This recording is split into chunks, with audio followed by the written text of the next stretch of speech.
Just two announcements this morning, my friends. In the bulletin, there's a litany called Blessings to their Aid or Efforts in Prayer. And, I stumbled across this, and I told Dee to even type it out for me because I like it. But, if you may like it, or you may like it as well. It's a beautiful litany on prayer and how it affects your life. It's beautiful. So it's in the left-hand side of the bulletin there. Also, as with the news and everything going on, people ask me, they said, Father, have you read the grand jury report? And I read 2 paragraphs of that report. And I was so deeply disturbed, I couldn't even read anymore. My friends, I don't claim to be perfect. And as you all well know, week in, week out, I'm not. But to involve children, my friends, is beyond my ability to comprehend. Beyond my ability to comprehend. And I just want to thank you for coming to church this morning. And thank you for making the church part of your life. It's interesting today, the gospel today speaks about why we really come to church. It's all about the Eucharist. It's the most specific gospel there is. My flesh is true food and my blood is true drink. He's saying that this bread is really my flesh, is truly what he's saying. In the Middle East, they would have known something about that. Because bread to them is not something that like we do. We put it in a sandwich, or we have rolls, or it's like a side thing. But in the Middle East, they use it as a utensil. They didn't, or they might now, but they didn't back then. They didn't have utensils, so they would break a piece of the pita off and scoop whatever they're eating. So use the pita for the bread. And so to get to the main dish, you need bread. And Jesus is saying, just like me, you eat my body and I give you life through that bread that's consecrated. It's a beautiful, beautiful symbol.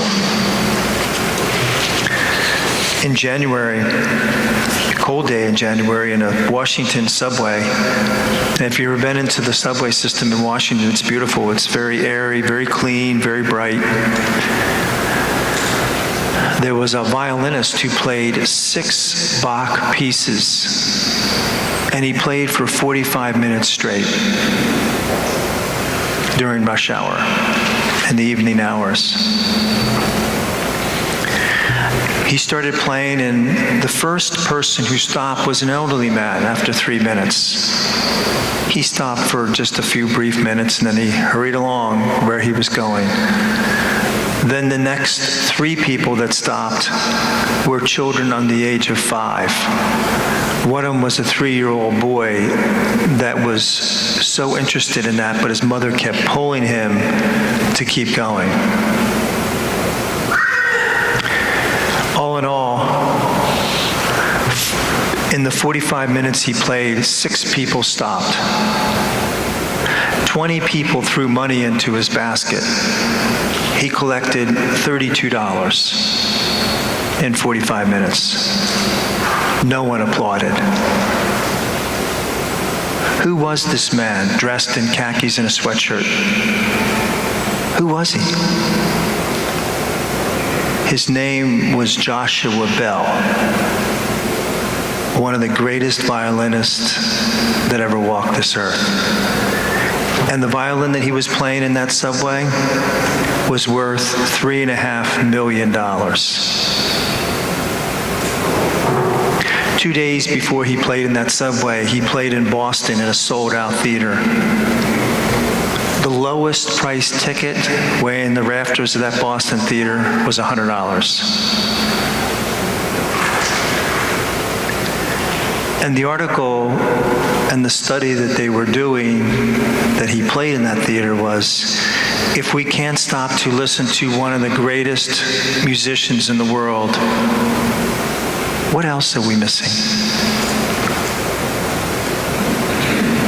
And I thought, thought, my friends, we can get caught up in all this stuff that's going on in the world and in our church today and miss the greatest thing that's happening here in our church right here. We can miss that. We can miss that. I got a text from a good friend of mine that I've known for a lot of years, and she's had a very difficult life, and she texted me over this whole thing. I need to read the edited version of the text. Trust me, I need to edit, and I get it.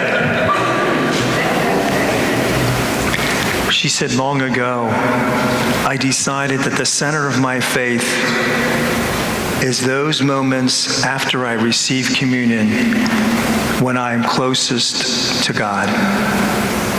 No one else's evil can change that moment. Long ago, I decided that the center of my faith is those moments after I receive communion when I'm closest to God. No one else's evil can change that moment. For my flesh is true food, and my blood is true drink. Whoever eats my flesh and drinks my blood remains in me, and I in him. God bless you.